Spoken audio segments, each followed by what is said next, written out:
Hadirin yang dimuliakan Allah,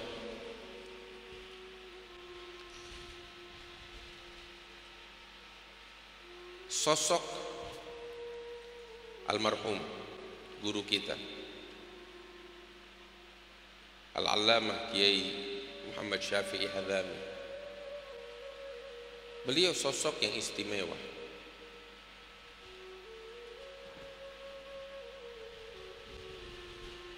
Hampir 24 jam sehari semalam, seperti yang kita ketahui, nggak ada waktu bakal dunia, yang ada cuma ilmu. Kita yang muda sekarang kalau mau mengisi waktu kita seperti beliau nggak bakal kuat.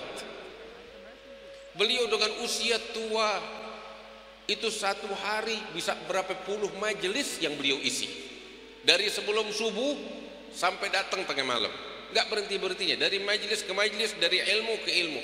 Inilah kesibukan mereka. Inilah kenikmatan dan kebahagiaan yang sesungguhnya. Mereka adalah ibadur rahman. Tahu ibadur rahman? Siapa mereka? Yang Allah nyatakan di dalam Al-Quran, wa ibadur rahman alladzina yamshuna 'alal ardi hauna wa idza khatabahumul jahiluna qalu salama walladzina yabituna li rabbihim sujjadan wa qiyama walladzina yaquluna rabbana isrif 'anna 'adzab jahannam inna 'adzabaha kana gharama innaha sa'at mustaqarran wa muqama. Sosok semacam almarhum Kiai Muhammad Syafi'i Hadzami ini, inilah terjemahan hidup daripada ayat tersebut, daripada ibadur rahman. Ilmu yang luas, kita semuanya tahu betapa luas ilmu beliau, tetapi lihat, tidak pernah mengenal kesombongan. Kepada yang tua, kepada yang muda, sampai kepada anak-anak, bagaimana penghormatan beliau. Ini kita saksikan dengan mata kepala kita. Tawadhu, akhlak, senyuman, kasih sayang yang berlimpah ruah di dalam hati beliau. Saya rasa kita semua menyaksikan itu dengan mata kepala kita. Kasih sayang yang berlimpah ruah di dalam hati. Nampak dari gerak-gerik beliau, ucapan beliau, senyuman beliau, lirikan beliau, cara penyampaian beliau, nampak kasih sayang di dalam hati. Tahu kenapa? Ini adalah pengamalan daripada ilmu yang beliau dapatkan dari guru-gurunya. Sebab pondasi pertama yang dahulu guru-guru kita mengajarkan kepada kita itu tahu apa? Sebelum ilmu, sebelum segala-galanya, pondasi pertama yang ditanamkan oleh seorang guru di hati murid-muridnya adalah pondasi rahmah dan kasih sayang. Sebab memang Allah Ta'ala bilang tentang sosok Nabi Muhammad sallallahu alaihi wasallam, wa ma arsalnaka illa rahmatan lil alamin. Kami tidak mengutusmu ya Muhammad melainkan rahmat untuk alam semesta. Itu sosok Nabi Muhammad sallallahu alaihi wasallam, kasih sayang, dan ini beliau wariskan kepada para sahabat-sahabatnya, kepada keluarganya, generasi demi generasi, mereka para ulama, dan inilah yang ditanamkan oleh para ulama pertama kali sebagai pondasi pertama kepada murid-murid mereka. Sebab orang yang nggak punya kasih sayang di dalam hati, mereka nggak bakal disayang oleh Allah Ta'ala. Dan kalau nggak disayang oleh Allah, mau dapat ilmu dari mana? Mau dapat rahmat Allah dari mana? Mau dapat keberkahan dari mana? Dahulu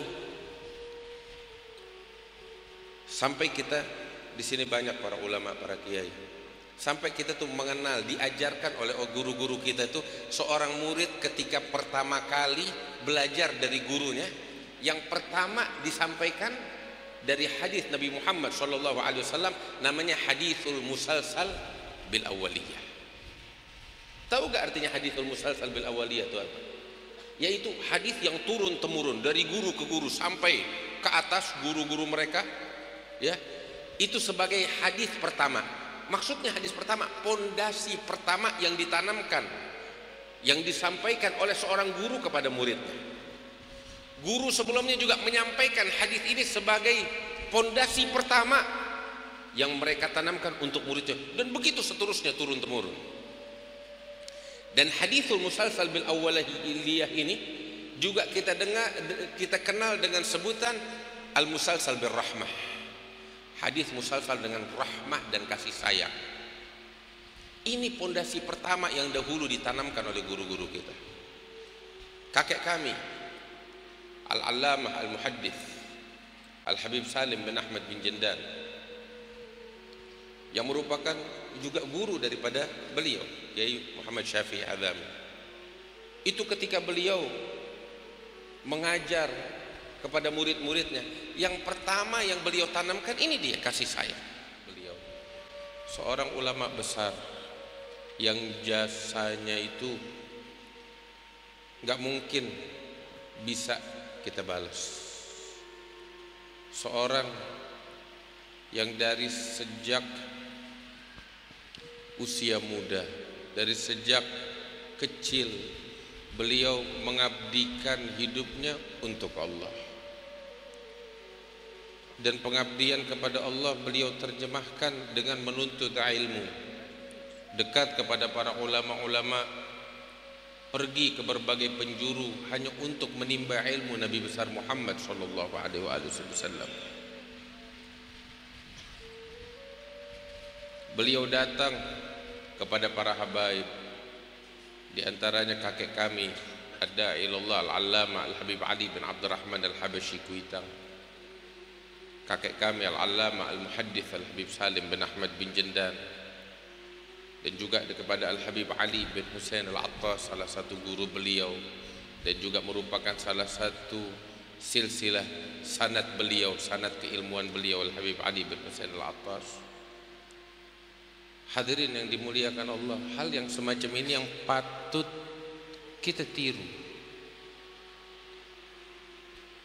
Teringat ucapan seorang ulama besar di Hadramaut, yaitu Al-Habib Abdullah bin Husain Balfaqih.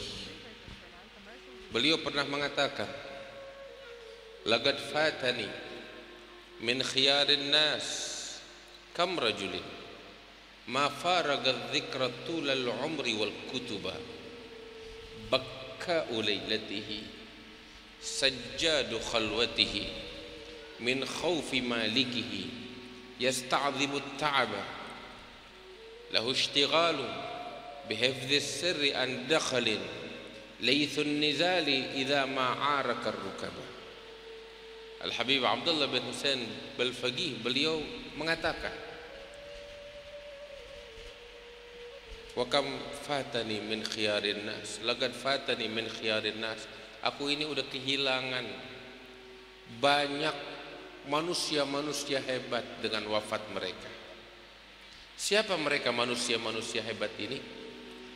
Mereka adalah orang-orang ma faraga dzikr tulal umri wal kutubah, adalah orang-orang yang seumur hidup mereka enggak pernah berpisah dari apa? Dari zikir kepada Allah. Seumur hidup kesibukan mereka 24 jam zikir kepada Allah, Al-Quran yang diturunkan oleh Allah, dan mengkaji ilmu. 24 jam hanya itu. Bakka'u lailatihi sajjadu khalwatihi, malam hari mereka hiasi malam hari mereka itu dengan tangisan untuk Allah. Sajjadu khalwatihi, di dalam kesendirian mereka sujud kepada Allah Subhanahu wa taala. Ini semua apa yang mendorong mereka? Min khaufi malikihi, karena rasa takut mereka kepada Allah Sang Pencipta. Mereka menikmati sujud mereka, ibadah mereka, munajat mereka kepada Allah Subhanahu wa taala. Kesibukan mereka yang mereka fokus di dalamnya tahu apa? Pensucian jiwa dan sanubari dari segala sifat yang dimurkai oleh Allah Subhanahu wa taala, dan menghiasinya dengan sifat-sifat yang diridhai oleh Allah Subhanahu wa taala. At-takhalli wa tahalli. Ini kesibukan mereka. Enggak ada lagi lain. Mereka enggak pernah kenal dunia, bahkan majelis mereka enggak disebut dunia. Yang ada di dalam perkumpulan mereka hanya ilmu. Yang ada di dalam perkumpulan mereka hanya akhirat. Karena apa? Karena memang yang ada di dalam hati mereka cuma itu, enggak ada lagi lain. Dahulu Syekh Ali bin Abi Bakar Sakran, saya rasa nama ini tidak asing bagi para ulama, dan muallim Kiai Syafi'i Hadami selalu menyebut nama-nama semacam ini. Syekh Ali bin Abi Bakar Sakran itu seorang ulama besar, seorang wali besar di masanya itu. Seumur hidupnya itu majelis beliau nggak disebut dunia di dalamnya. Yang ada cuma akhirat. Bahkan Al-Habib Abdullah bin Husain bin Tahir, pengarang kitab Sulamut Taufiq,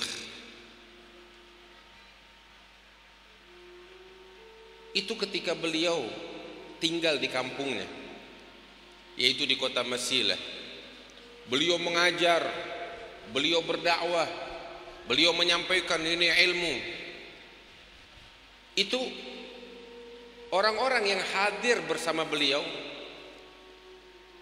mereka mengatakan, kami ini semasa hidupnya Al-Habib Abdullah bin Husain bin Tahir, ketika kami mendampingi beliau, kami nggak pernah merasa hidup di dunia, nggak pernah. Yang kami tahu selama kami bersama beliau, kami ini di surganya Allah. Dari taman surga ke taman surga yang lainnya, Riyadul Jannah. Apa itu Riyadul Jannah? Ini dia, perkumpulan ilmu, majlis zikir kepada Allah Subhanahu wa taala. Sampai kami, kata mereka itu, kami baru sadar kalau kami ini hidup di dunia kapan? Setelah wafatnya Al-Habib Abdullah bin Husain bin Tahir. Setelah beliau wafat, kami baru sadar, oh kita hidup di dunia dengan segala problemnya, dengan segala permasalahannya. Tapi waktu beliau masih hidup, kami nggak merasa itu. Seakan-akan kami di sorga. Dan bukan seakan-akan, memang kenyataannya mereka di sorga. Surga ilmu, surga cinta, surga ma'rifah billah, surga munajat kepada Allah Subhanahu wa taala. Dan inilah kesibukan mereka para ulama. Al-Habib Ali bin Husain Al-Attas, guru daripada beliau, muallim Syafi'i Hadami, mengutip di dalam kitab Tajul A'ras ucapan daripada Imam Syaqiq Al-Balqi.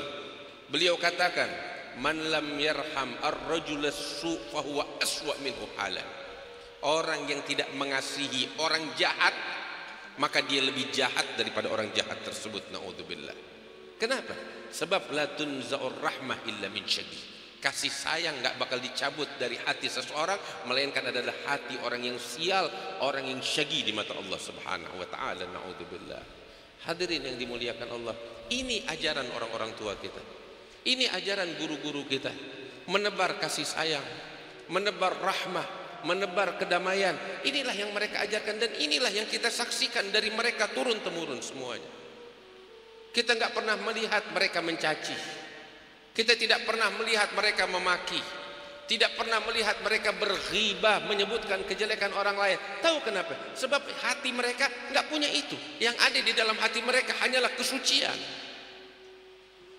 Mafik yadhar ala fi. Apa yang nampak di mulut itu adalah terjemahan dari apa yang ada di dalam hati. Kalau hatinya bersih, maka yang nampak di mulut pun bersih. Tapi kalau di dalam hati kotoran, yang nampak di mulut pun kotoran. Karena itu kita nggak lihat dari orang-orang tua kita, ulama-ulama kita, melainkan kebaikan, melainkan keindahan. Kenapa? Sebab yang ada di dalam benak mereka, di dalam hati mereka, keindahan dan kebaikan. Wa kullu ina'in billadhi fihi yandah. Setiap wadah akan memercikan apa yang ada di dalamnya. Ketika di dalamnya susu, yang keluar juga susu. Yang ada di dalamnya keindahan, yang keluar juga keindahan. Karena itu hadirin yang dimuliakan Allah, mari kita contoh orang-orang tua kita tersebut, guru-guru kita yang dimuliakan oleh Allah Subhanahu wa taala.